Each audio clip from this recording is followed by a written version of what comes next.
Rain poured endlessly that night, drenching the neon-lit streets where a weary billionaire single mother stumbled barefoot, her glittering gown stained with tears and storm water.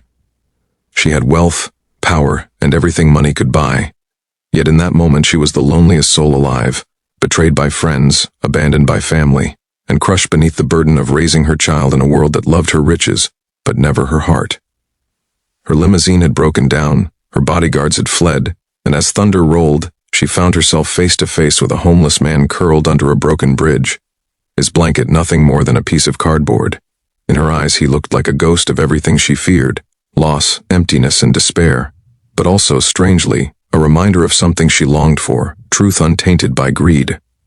The homeless man lifted his head slowly, his beard heavy with rain, his eyes shining with a quiet strength that pierced through the chaos around them. He expected her to pass him by like everyone else, maybe throw a coin to ease her own guilt. Instead, she froze, her trembling lips uttering words she never thought she'd say. Please, marry me. For a heartbeat the world seemed to stop.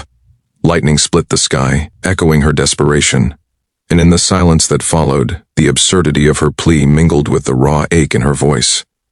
To him she looked less like a billionaire, and more like a lost woman grasping for something real in a world of shadows. The man said nothing at first, only studying her as rain dripped down his weathered face. He had seen women in fine clothes before, women who sneered at him, who crossed the street as if his existence were a disease. Yet here she was, on her knees in the mud before him, diamonds on her fingers and mascara streaming down her cheeks, begging for the hand of a man society had cast aside.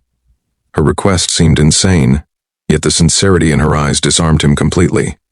When he finally spoke, his voice was steady, low, but carried a weight that struck her harder than the storm itself. "If I say yes, will you give me not your money, but your truth?" She gasped, unsure if she had heard him correctly. No one had ever asked her for truth before, only contracts, deals, or conditions wrapped in smiles. "Truth?" she whispered, almost frightened by the word. He nodded, his eyes unblinking, as though truth itself was rarer than all her billions combined. In that moment, she realized he wasn't impressed by her power, nor intimidated by her wealth. He wanted something more dangerous, something she had buried long ago beneath layers of luxury and lies. She trembled as she considered his question, for she knew that to give him her truth would mean stripping herself bare, exposing wounds and regrets she had hidden even from herself. Her heart raced. Her mind screamed at her to walk away, to laugh at her own madness, but something rooted her to the ground. She remembered the loneliness of her mansion, the hollow sound of laughter at parties filled with strangers, and the quiet sobs of her little child asking why Mommy always seemed sad. Wealth had never given her love, but perhaps this moment, this man, held the answers she never dared to seek. Through the storm, she nodded slowly. "Yes," she whispered, "I'll give you my truth, every piece of it." The man's expression softened, but his gaze remained steady, as though he was testing her soul. "We'll understand," he said, "and truth will demand more of you than marriage vows, more than money or comfort. It will strip you, it will hurt, and it will heal. If you give me that, then I will give you something in return, something no one else has dared offer." Her chest tightened, tears mixing with the rain as she clung to his words, desperate to hear what could possibly come next. He stood, towering over her with a quiet dignity, the storm framing his silhouette like a forgotten king reclaiming his throne. "I will give you loyalty," he said, his voice trembling with both power and vulnerability.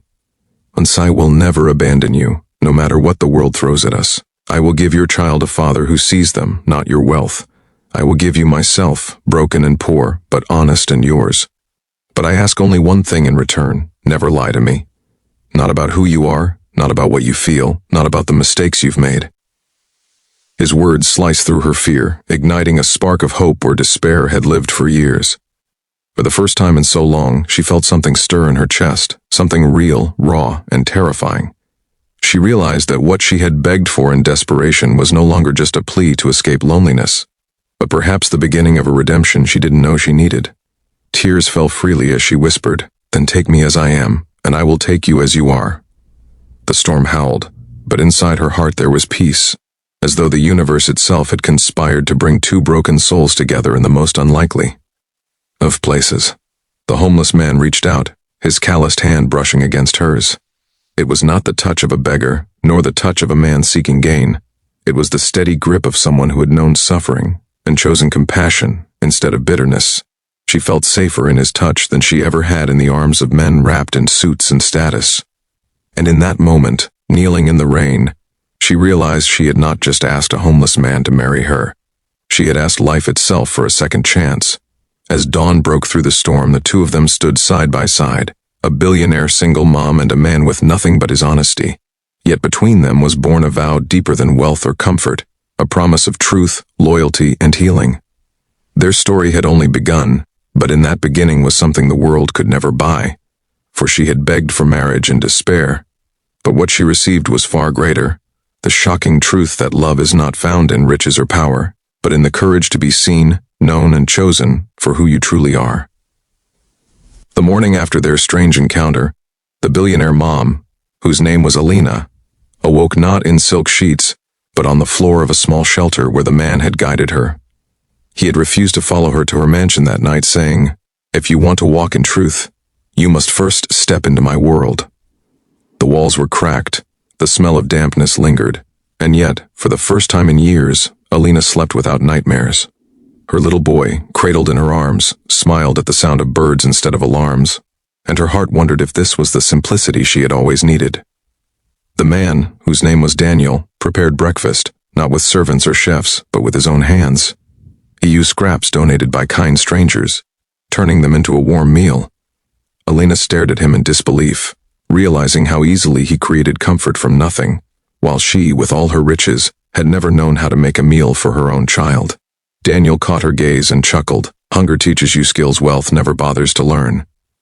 His words struck her, piercing deeper than any insult, yet filling her with a strange admiration. Over the next days, Alina returned to her mansion, but Daniel's challenge lingered in her mind. She couldn't erase the way he looked at her, not as a billionaire, not as a trophy, but as a human being. For once, her reflection in the mirror felt unbearable, painted with vanity and loneliness. Her assistants gossiped, her relatives mocked her estranged knight, but inside she knew she had glimpsed something real, and so she returned again to Daniel, not in gowns this time, but in simple clothes, hoping to prove she was more than her money. Daniel welcomed her, but he was cautious. "You don't belong to my world," he said bluntly, "and I don't belong to yours. Unless you are willing to destroy the lies of both worlds, you'll remain trapped." Alina felt her chest tighten. Destroying lies meant facing the truth about why she became a single mom, why her marriage had failed, and why she had built her empire on appearances rather than peace. For years she had run from her past, but Daniel's eyes told her the time had come to face it. One evening she confessed her story. She told Daniel how her ex-husband, a cold tycoon, had abandoned her when she refused to give up her child for his corporate image. She explained how her wealth had been both shield and prison, protecting her body but starving her soul. Daniel listened without interrupting, his silence more powerful than any judgment. When she finished, she expected disgust or pity, but instead he whispered, "Once you chose your child over power, that makes you stronger than anyone I've ever known." His words healed wounds no money ever could. As days passed, their bond deepened. Alina found herself laughing again, something she hadn't done in years.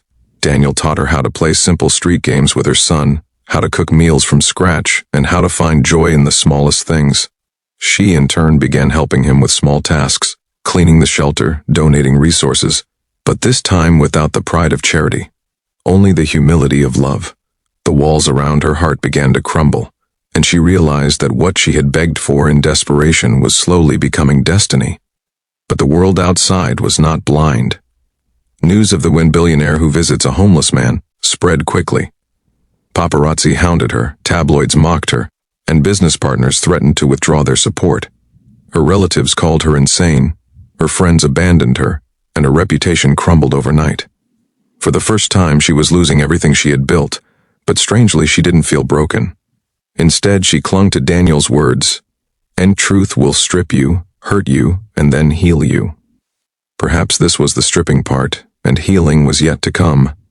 Daniel stood firm, even as the world sneered. He told Alina, "If you walk away now, no one will blame you. But if you stay, understand, you'll no longer be theirs. You'll be ours. Mine, your sons, and no power on earth will own you again. His vow shook her soul. For years she had been owned, by society, by reputation, by wealth, but now the idea of belonging to love instead of fear gave her the courage she never knew she had. One stormy night, as she returned from a business meeting, she found Daniel waiting outside her mansion gates.